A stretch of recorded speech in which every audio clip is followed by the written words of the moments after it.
Sunday, June 1st, 1941. The evacuation of Allied troops from Crete is completed. In Britain, German planes bombed the city of Manchester and the ports of southern England. The newspapers described that the loss of Crete as a heavy blow to Winston Churchill and to the war effort. There are fears that Malta may be the next place to fall. Supply problems forced the Prime Minister to bring in rationing of footwear and clothing. The country is being pushed to its limit, and the armed forces have suffered more than 100,000 casualties since the conflict began.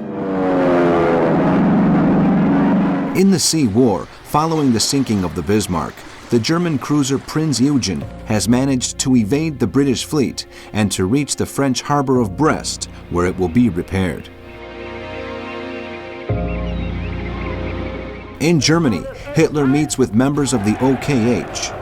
Generals von Brauchitsch and Franz Halder insist that the main objectives of Operation Barbarossa should be to prevent the withdrawal of the Soviet army before the invasion and to take control of the Baltic Sea. Moscow is not important, they say. On the other hand, Reinhard Heydrich, Himmler's right-hand man and the head of the 6 battalions of the SS Einsatzgruppen, informs his commanders that the main aim of the invasion of the Soviet Union is to exterminate the Russian Jews, who he considers the authors of Bolshevism.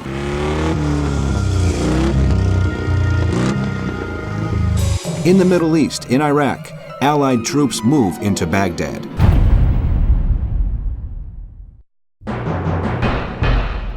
Monday, June 2nd.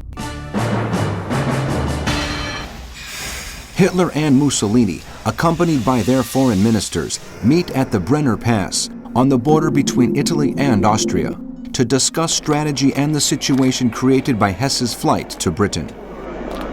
The Nazi leader insists that all Jews living in Europe must leave the continent before the war comes to an end, and rejects Mussolini's idea of invading British-controlled Cyprus. Hitler does not inform his ally of his plans to invade the Soviet Union, and Foreign Minister von Ribbentrop assures Count Ciano that there is no truth in the rumors about a war with Russia. The Italians take their leave, believing that Hitler is satisfied with the victories he has already gained. In Moscow, Lavrenti Beria, the head of the police and secret service, the NKVD, hands Stalin a report describing the situation on the western borders.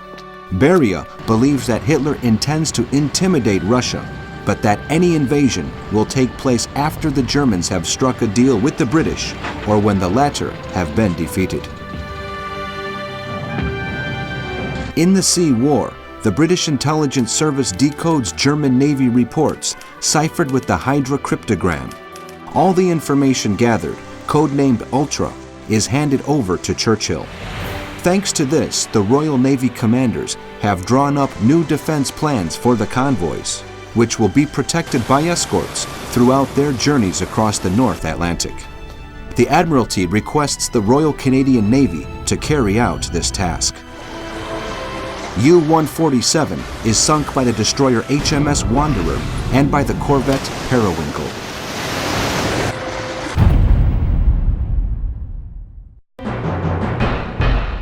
Tuesday, June 3rd.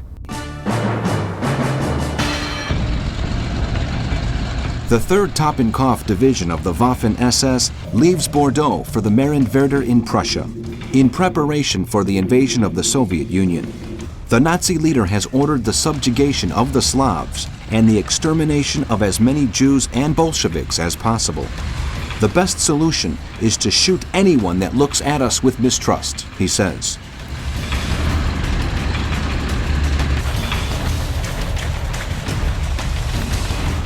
In Berlin, Hitler welcomes the Japanese ambassador Hiroshi Oshima and hints at the inevitability of a clash with the Soviet Union.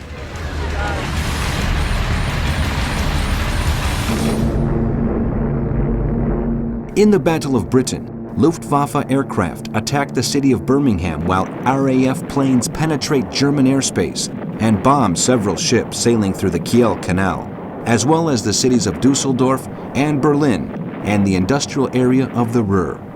Further British bombing raids target the port of Ostende in Belgium and the U-boat bases of Saint-Nazaire in France.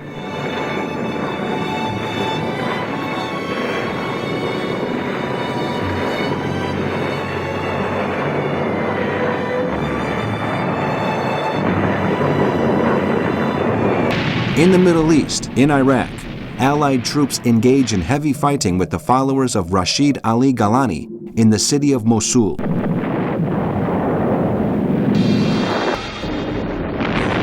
In North Africa, in Libya, the port of Tobruk is bombarded by Axis artillery, while British planes attack the enemy lines at Benghazi.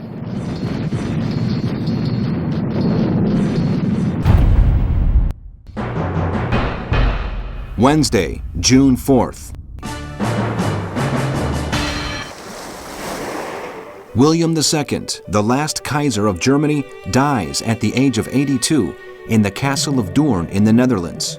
He had been living in exile for 23 years. In his will, the Kaiser states that if he had not returned to Germany as its emperor, he preferred to be buried in exile in Doorn, and he forbids the use of any Nazi symbols during his funeral.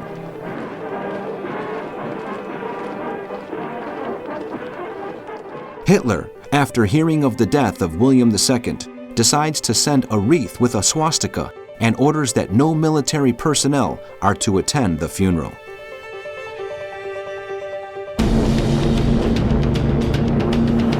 In the Battle of Britain, German planes bomb industrial installations in Essex and the south of England.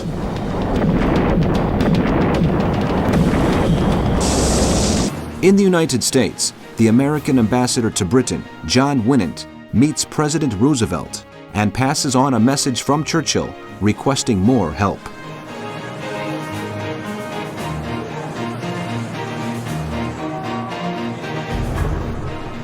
In North Africa, RAF planes attack an Italian convoy off the coasts of Tunisia, severely damaging some of the ships. In the Middle East, the city of Beirut in Lebanon, which is being occupied by French forces loyal to the Vichy government, is bombed by Allied aircraft.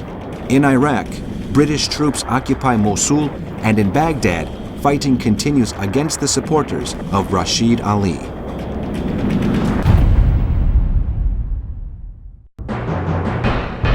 Thursday, June 5th.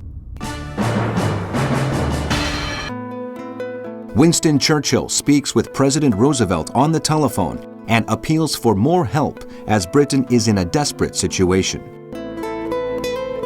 In the Mediterranean theater, Australian troops land on Cyprus. In the Vatican, Pope Pius XII greets the Hungarian Prime Minister Laszlo Bardosi.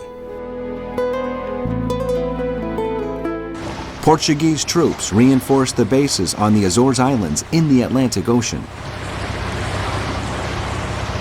In France, the Vichy government hopes to recover the colonies that have joined forces with General de Gaulle and is alerted to the prospect of an Allied attack in Syria.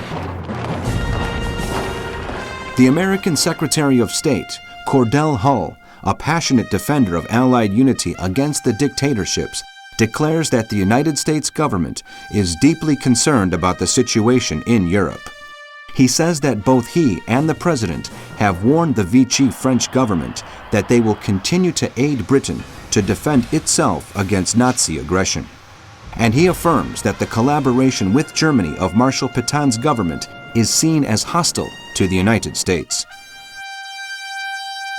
In North Africa, Axis forces launch an air and artillery attack against Tobruk in Libya, while their planes bomb Alexandria.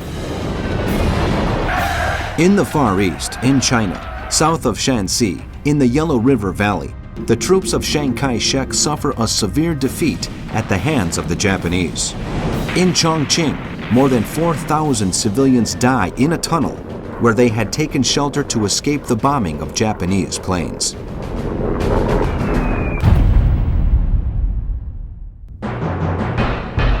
Friday, June 6th.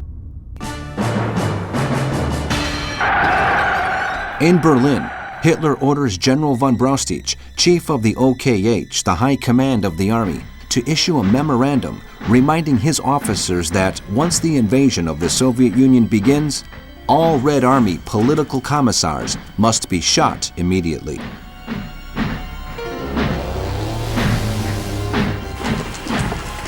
The Nazi leader argues once again that the war against Soviet Russia must be waged on ideological grounds. He also says that as well as providing a vast area of living space, the resources of the country will be exploited to supply Germany with raw materials. In Vichy, France, Admiral Darlan and General Maxime Weygand, in the Delegate General to the North African colonies, study the situation in Syria and other countries in the region under French control.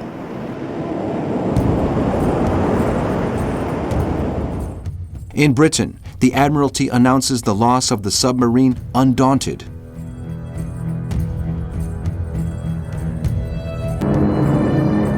In the Mediterranean, Italian planes bomb the British base of Gibraltar and the island of Malta.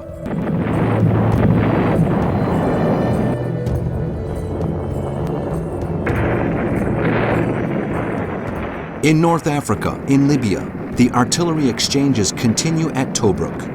RAF aircraft bomb Benghazi and Derna. South African troops arrive in Egypt.